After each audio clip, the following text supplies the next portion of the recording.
ಕಾಲಿನ ಗಂಟು ನೋವಿಗೆ ಮತ್ತು ಕೈಗಂಟು ನೋವು ಮತ್ತು ಮುಂಗೈಯಲ್ಲಿ ಬೆರಳು ನೋವು, ಮಾಂಸಖಂಡದ ನೋವು, ಸೆಳೆತ ಇಂಥದ್ದಕ್ಕೆಲ್ಲ ಉಪಯುಕ್ತವಾದ ಎಣ್ಣೆಯನ್ನು ಇವತ್ತು ನಾನು ನಿಮಗೆ ಮಾಡಿ ತೋರಿಸ್ತಾ ಇದ್ದೇನೆ.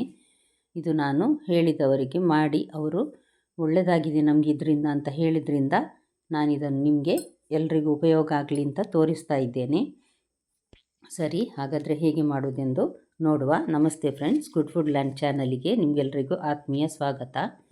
ಒಂದು 6 ಬೆಳ್ಳುಳ್ಳಿಯನ್ನು ನಾನಿಲ್ಲಿ ತೆಗೆದುಕೊಂಡಿದ್ದೇನೆ. ಇದನ್ನು ನಾವು ಈ ರೀತಿ ಕಲ್ಲಿನ ಸಹಾಯದಿಂದ ಜಜ್ಜಿ ರೆಡಿ ಮಾಡಿಡಬೇಕು. ಯಾಕಂದರೆ ಎಣ್ಣೆಗೆ ಹಾಕುವಾಗ ಇಡೀ ಇದ್ದರೆ ಒಡೆಯುವ ಚಾನ್ಸಸ್ ಇರ್ತದೆ ಎಣ್ಣೆಯಲ್ಲಿ ಫ್ರೈ ಆಗುವಾಗ. ಅದು ಆಗ ಮುಖಕ್ಕೆ ಕೈಗೆ ಎಲ್ಲ ಎಣ್ಣೆ ಪಸೆ ಹಾರ್ತದೆ. ಅದಕ್ಕೋಸ್ಕರ ಇದನ್ನು ಜಜ್ಜಿಯೇ ನಾವು ಹಾಕಬೇಕಾಗ್ತದೆ. ಇನ್ನೊಂದು ವಸ್ತು, ಇದಕ್ಕೆ ನೋಡಿ ಸಣ್ಣ ಟೀ ಸ್ಪೂನ್ ತೆಗೆದುಕೊಂಡಿದ್ದೇನೆ ನಾನು, ತುಂಬ ಸಣ್ಣ ಟೀ ಸ್ಪೂನ್ ಇದು. ಇದರಲ್ಲಿ 1 ಟೀ ಸ್ಪೂನ್ನಷ್ಟು ಮೆಂತೆ ಕಾಳು ನಾವು ಮನೆಯಲ್ಲಿ ಉಪಯೋಗಿಸ್ತೇವೆ ನೋಡಿ ಅಡಿಗೆಗೆಲ್ಲ, ಅದೇ 1 ಬೆರಳಿನಷ್ಟು ದಾಲ್ಚಿನ್ನಿ, ಚಕ್ಕೆ, ಕಡ್ಡಿ ನೋಡಿ ಅದರದ್ದು 1 ಬೆರಳಿನಷ್ಟು ಸಾಕು. ಅದನ್ನು ನಿಮಗೆ ಬೆರಳಲ್ಲಿಟ್ಟು ತೋರಿಸಿದ ಅದಕ್ಕೋಸ್ಕರವೇ. ಈಗ 1 ಕಪ್ಪಿನಷ್ಟು ಎಳ್ಳೆಣ್ಣೆ, ಒಂದು ಸಣ್ಣ ಕಪ್ ಇರ್ತದೆ ನೋಡಿ, ಮೊದಲೆಲ್ಲ ಟೀ ಕುಡಿಯುವಾಗ ನಾವು ತೆಗೆದುಕೊಳ್ತಿದ್ದೆವು ಅದೇ ಸಣ್ಣ ಕಪ್ಪಿನಲ್ಲಿ ಎಳ್ಳೆಣ್ಣೆ. ಇದನ್ನೆಲ್ಲ ಒಂದು ರೆಡಿ ಮಾಡಿಟ್ಟು ನಾನಿಲ್ಲಿ ಕಬ್ಬಿಣದ ಬಾಣಲೆಯಲ್ಲಿ ಹಾಕ್ತಾ ಇದ್ದೇನೆ. ನಾನ್ ಸ್ಟಿಕ್ಕಲ್ಲಿ ಹಾಕೋದಿಲ್ಲ, ಕಬ್ಬಿಣದ ಬಾಣಲೆಯಲ್ಲಿ ಮಾಡಿದ್ರೇ ಒಳ್ಳೆಯದು. ಅದಕ್ಕೋಸ್ಕರ ಈಗ ನಾನು ಇದಕ್ಕೆ ಮೆಲ್ಲ ಉರಿಯಲ್ಲಿಟ್ಟು ಒಂದು ಜಜ್ಜಿದ 6 ಬೆಳ್ಳುಳ್ಳಿಯನ್ನು ಹಾಕ್ತಾ ಇದ್ದೇನೆ. ಬೆಳ್ಳುಳ್ಳಿ ಹಿಂಗು ದೇಹದ ಉರಿತವನ್ನು ಕಡಿಮೆ ಮಾಡ್ತದೆ. ಅಷ್ಟೇ ಅಲ್ಲ, ಆರೋಗ್ಯಕ್ಕೂ ಕೂಡ ತುಂಬ ಒಳ್ಳೆಯದು. ಕೂದಲ ಬೆಳವಣಿಗೆ ಕೂಡ ತುಂಬ ಸಹಕಾರಿ ಅಂತ ಹೇಳ್ತಾರೆ. ಬೆಳ್ಳುಳ್ಳಿ, ದಾಲ್ಚಿನ್ನಿ, ಹಿಂಗು ಅದಕ್ಕೆ ಸೋಂಕು ತಡೆಯುವ ಗುಣ ಇದೆ ಅಂತೆ. ಆಯುರ್ವೇದದಲ್ಲಿ ಇದನ್ನು ಹೆಚ್ಚಾಗಿ ಹೇಳ್ತಾರೆ. ಮತ್ತು ಇದು ಸಾಮಾನ್ಯವಾಗಿ ಆಯುರ್ವೇದ ಮತ್ತು ಮನೆಮದ್ದುಗಳಲ್ಲಿಯೇ ಇದನ್ನು ಬಳಸ್ತಾರೆ. ಇದಕ್ಕೆ ಬಳಸುವ ಎಲ್ಲ ಸಾಮಗ್ರಿಗಳು ಮನೆಯಲ್ಲೇ ಇರೋದ್ರಿಂದ ಖಂಡಿತ ನೀವು ಸಹ ಮಾಡಿ. ಅಷ್ಟೇ ಅಲ್ಲ, ದಾಲ್ಚಿನ್ನಿ ರಕ್ತ ಸಂಚಾರವನ್ನು ಹೆಚ್ಚಿಸುತ್ತದೆ. ಮತ್ತು ಇದನ್ನು ಮಸಾಜ್ ಎಣ್ಣೆಯಾಗಿ ಬಳಸಿದರೆ ಸಂಧಿ ನೋವು, ಬೆನ್ನು, ಗಂಟು ನೋವು ಇದಕ್ಕೆಲ್ಲ ತುಂಬ ಉಪಯುಕ್ತ ಈ ಎಣ್ಣೆ. ಹಿಂಗು ಗ್ಯಾಸ್ ಮತ್ತು ಹೊಟ್ಟೆಯ ನೋವನ್ನು ಕಡಿಮೆ ಮಾಡ್ತದೆ. ಹೆಚ್ಚಾಗಿ ನಾವು ದಾಲ್ಚಿನ್ನಿ ಮತ್ತು ಬೆಳ್ಳುಳ್ಳಿಯನ್ನು, ಹಿಂಗು ಇವುಗಳನ್ನೆಲ್ಲ ಅಡುಗೆಯಲ್ಲಿ ಬಳಸ್ತೇವೆ ನಾವು. ಪ್ರತಿಯೊಂದು ಅಡುಗೆಗೆ ಹಿಂಗೆಲ್ಲ ಹಾಕ್ತೇವೆ. ದಾಲ್ಚಿನ್ನಿ ಜೀರ್ಣಶಕ್ತಿ ಹೆಚ್ಚಿಸುವುದಷ್ಟೇ ಅಲ್ಲ, ದೇಹದ ಉಷ್ಣತೆಯನ್ನು ಜಾಸ್ತಿ ಮಾಡಿ ರಕ್ತ ಹರಿವನ್ನು ಒಳ್ಳೆಯದು ಮಾಡ್ತದಂತೆ, ಉತ್ತಮಗೊಳಿಸ್ತದೆ ಅಂತ ಹೇಳ್ತಾರೆ. ಮತ್ತು ಕೈಕಾಲುಗಳಲ್ಲಿ ಚಳಿ ಅಂತ ಹೇಳುವವರಿಗೆ ಇದು ಒಳ್ಳೆಯದಾಗ್ತದಂತೆ.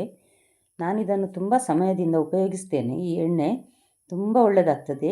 ಮೈಕೈ ನೋವು, ಮಾಂಸಖಂಡದ ನೋವು ಅಂತ ಹೇಳ್ತೇವೆ ನೋಡಿ, ಅದೆಲ್ಲ ಕಡಿಮೆ ಆಗ್ತದೆ. ಕಡಿಮೆ ಅಂದರೂ ಒಂದು 15 ದಿನ ಆದರೂ ಇದನ್ನು ಹಚ್ಚಿ ನೋಡಬೇಕು. 1 ತಿಂಗಳವರೆಗೆ ಹಚ್ಚಿದರೆ ನಿಮಗೆ ಇದರ ರಿಸಲ್ಟ್ ಚೆನ್ನಾಗಿ ಗೊತ್ತಾಗ್ತದೆ ನೋಡಿ. ಈಗ ನೋಡಿ, ಬೆಳ್ಳುಳ್ಳಿ ಪೂರ ಸುಟ್ಟು ಕರಕಲಾಗಿದೆ. ಅಷ್ಟರವರೆಗೆ ನಾವು ಇದನ್ನು ಕುದಿಸಬೇಕು ನಾವು. ಅಂದರೆ ಒಂದು 10 ನಿಮಿಷ ಮೆಲ್ಲ ಉರಿಯಲ್ಲಿ. ಬೆಳ್ಳುಳ್ಳಿ ಪೂರ ಕಪ್ಪಾಗಬೇಕು, ಅದರ ಒಳಗಿನ ಇದು ನೋಡಿ ಎಲ್ಲ ಕಪ್ಪಾಗಿದೆ.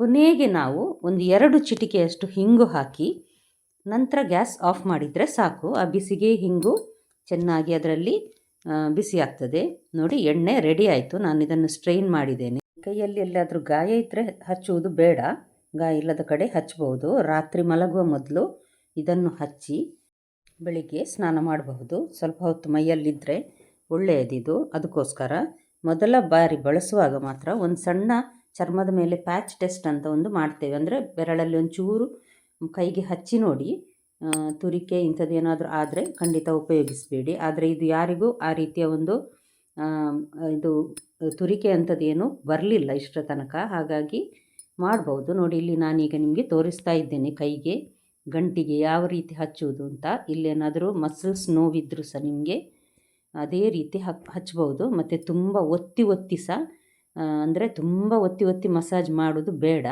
ಈ ರೀತಿ ಮೆತ್ತಗೆಯೇ ಸ್ವಲ್ಪ ಹಚ್ಚಿದರೆ ಸಾಕು. ಈ ಎಣ್ಣೆಯನ್ನು ಅಂಗೈ ತುಂಬ ಹಾಕಿಕೊಂಡು ಹಚ್ಚೋದು ಸಹ ಬೇಡ. 3 ಬೆರಳುಗಳಲ್ಲಿ ತೆಗೆದು ಅದನ್ನೇ ಹಚ್ಚಿದರೆ ಸಾಕು ನೋಡಿ. ನಾನು ನಿಮಗೆ ತೋರಿಸ್ತಾ ಇದ್ದೇನೆ. ಇದಕ್ಕೋಸ್ಕರವೇ ನಾನೀಗ 3 ಬೆರಳಲ್ಲಿ ತೆಗೆದು ತೋರಿಸ್ತಾ ಇದ್ದೇನೆ. ಕಾಲಿನ ಗಂಟು ಮತ್ತು ಬೆರಳುಗಳು, ಕೈಯ ಮಣಿಗಂಟು, ಕೈಗಂಟು ಮತ್ತು ಕೈಯಲ್ಲಿ ಮಸಲ್ಸ್ ಎಲ್ಲ ನೋವು ಬರ್ತದೆ ನೋಡಿ, ಕಾಲಲ್ಲಿ ಕೈ ಕಾಲಲ್ಲಿ ಎಲ್ಲ ಮಸಲ್ಸ್ ನೋವು, ಅದಕ್ಕೆ ಸಹ ತುಂಬ ಒಳ್ಳೆಯದು. ನೀವಿನ್ನೂ ನನ್ನ ಚಾನಲ್ ಗುಡ್ ಫುಡ್ ಲ್ಯಾಂಡನ್ನು ಸಬ್ಸ್ಕ್ರೈಬ್ ಮಾಡಿಲ್ಲ ಅಂದರೆ ದಯವಿಟ್ಟು ಸಬ್ಸ್ಕ್ರೈಬ್ ಮಾಡಿ ಹಾಗೂ ಲೈಕ್ ಬಟನನ್ನು ಪ್ರೆಸ್ ಮಾಡೋದನ್ನು ಮರಿಬೇಡಿ. ಫ್ಯಾಮಿಲಿ ಫ್ರೆಂಡ್ಸಿಗೆಲ್ಲ ಆದಷ್ಟು ಶೇರ್ ಮಾಡಿ. ಮೈಕೈ ನೋವಿರೋರಿಗೆ ತುಂಬ ಉಪಯೋಗ ಆಗಲಿ ಅಂತ. ನೋಡಿದ ಎಲ್ಲ ವೀಕ್ಷಕರಿಗೆ ಧನ್ಯವಾದ.